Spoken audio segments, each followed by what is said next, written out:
Disc brakes are almost universally adopted in modern high-speed braking technology and usually incorporate some form of anti-lock or wheel slide protection device to ensure minimum stopping distances in conditions of low adhesion. We can see the application of this technology in jet passenger aircraft like the Boeing 747, in ABS brakes like those of the Sierra Cosworth, in the world's fastest train, the TGV, and in the latest generation of multiple unit trains on British Rail.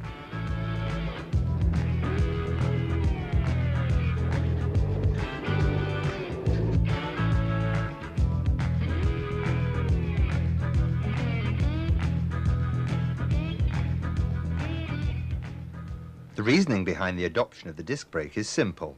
Whereas the friction, that is to say the ability to dissipate energy, of the tread brake climbs steeply at low speed, at high speed this ability is greatly reduced. A comparison between the friction curve of the cast iron tread brake and the virtual straight line of the disc shows this very clearly. Because of the efficiency of the disc brake in its ability to give high rates of retardation, wheel slide protection equipment is fitted to adjust the braking effort on each individual axle up to the maximum that the wheel rail adhesion can sustain.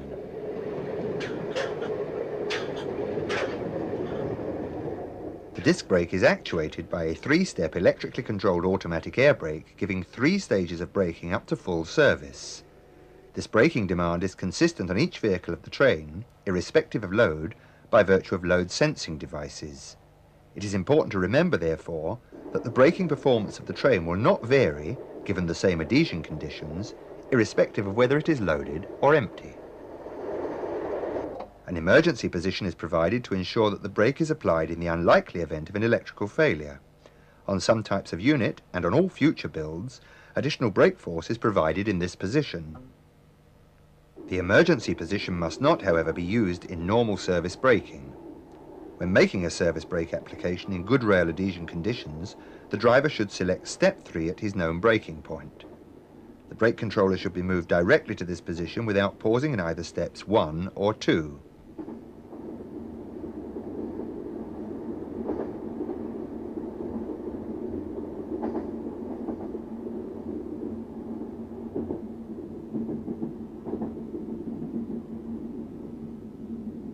Only when the speed of the train has been significantly reduced does he ease the brake to step 2 or 1 according to the train and platform length and the prevailing gradient.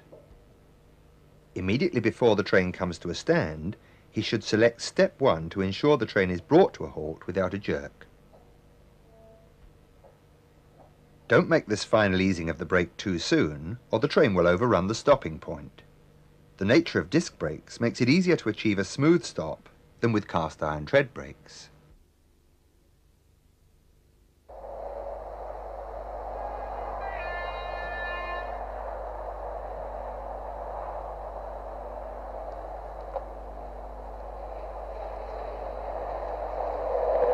If the rail condition is known to be poor, for example where it is contaminated with leaf resin in the autumn or by industrial pollutants, brake earlier.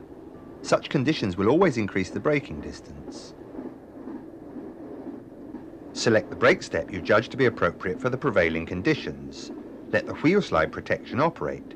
It will react more quickly than you can, and heavy WSP activity at the front of the train will assist in the conditioning of the rail for wheel sets in the rear. Don't be tempted to partially release the brake when you hear WSP activity. You will simply extend your stopping distance.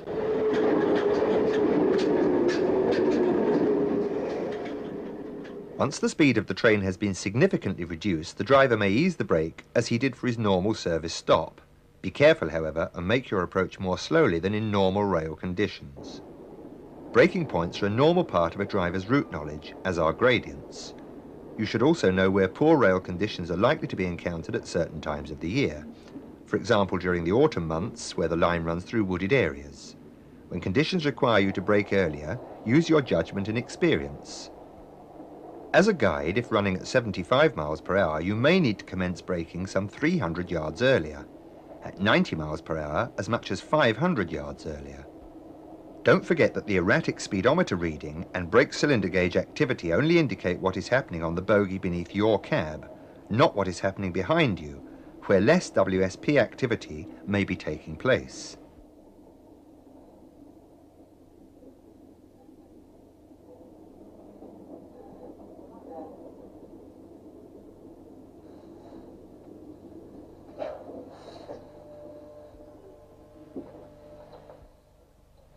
Let's have another look at braking in very poor adhesion conditions, particularly at the action of the wheel slide protection devices.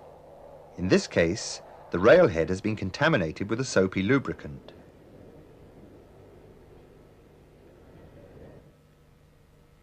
The driver makes his brake application selecting step 3. WSP activity commences at the head end of the train, and we can hear the blowdown valves actuating.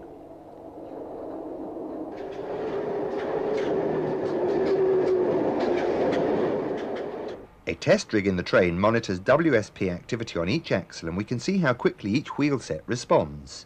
Each light on the test display represents one axle of the train.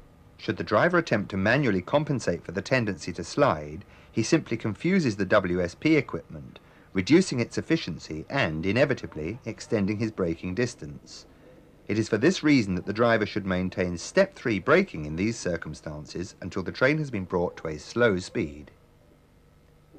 In poor rail conditions, brake earlier, even if it means losing time. Don't run the risk of overrunning a platform or, worse still, a signal at danger. Of course, it is possible to encounter very poor rail conditions unexpectedly, leaving no opportunity for earlier braking. In this case, the driver selects step 3. Keep the brake fully applied and let the WSP do its job. WSP activity at the head end is permitting a controlled slide. The wheels are still rotating, but at a slower speed than their passage over the rail. This controlled slide is conditioning the rail for successive wheel sets to grip. Again, if the driver reduces the braking step, he will increase his braking distance.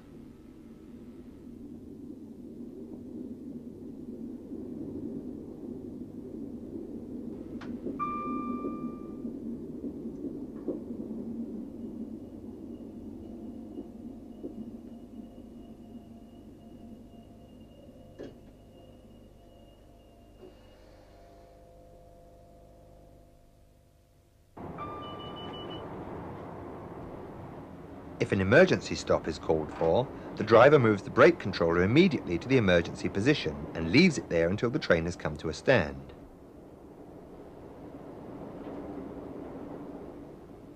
Certain units are fitted with WSP override push buttons on the driving desk. These should only be used in cases of extreme emergency and where there is very heavy WSP activity. Even in these circumstances, the driver should not operate the WSP override at high speed. Such action at high speed will not reduce the braking distance and may cause extensive damage to both train and track. If the WSP override push button is operated, it will isolate the WSP equipment for a period of 2 minutes, and during this time it will not be possible to release the brake. The WSP override will only function with the brake controller in emergency, and although brake pressure may be reduced by selecting steps 2 or 1, the selection of release will provoke a full application. If the WSP override push button is depressed for a second time, it will add a further 2 minutes to the release delay. WSP activity should not take place at speeds less than 6 miles per hour. If it does, you should report it. Here's Brian Nicholas, the board's brake engineer, to explain some of the technical considerations. Why have I, as the brake engineer, made certain engineering decisions which affect the performance of braking on modern electric multiple units? Well, first of all, let's take the brake control system. The 3-step electrically controlled automatic air brake was chosen because it offered simplicity and a higher degree of reliability than the old automatic EP brake, which you're probably familiar with from stock built in the 1950s and 1960s. Because with a modern EMU we want to obtain a consistent stopping distance performance, irrespective of the passenger load that you are carrying, we can modify the 3-step brake by including variable load control.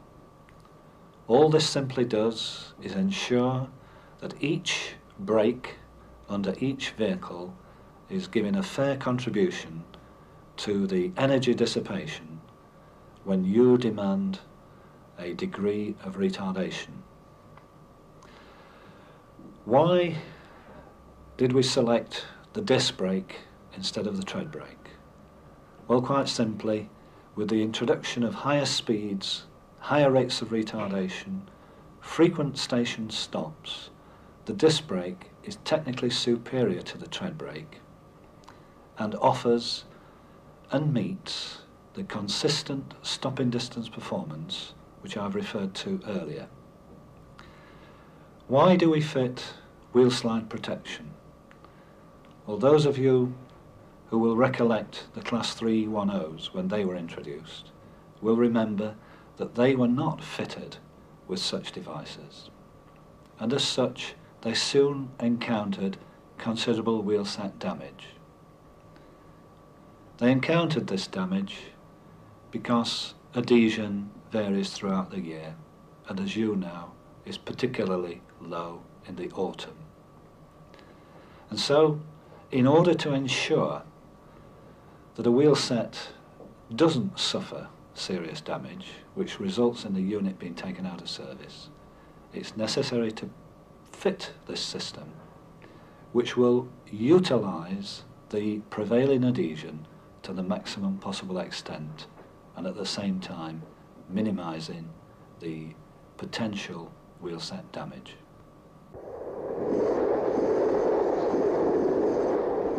In this film, we hope to have answered some of the questions you've raised, and in so doing, help you to a better understanding of the three-step brake.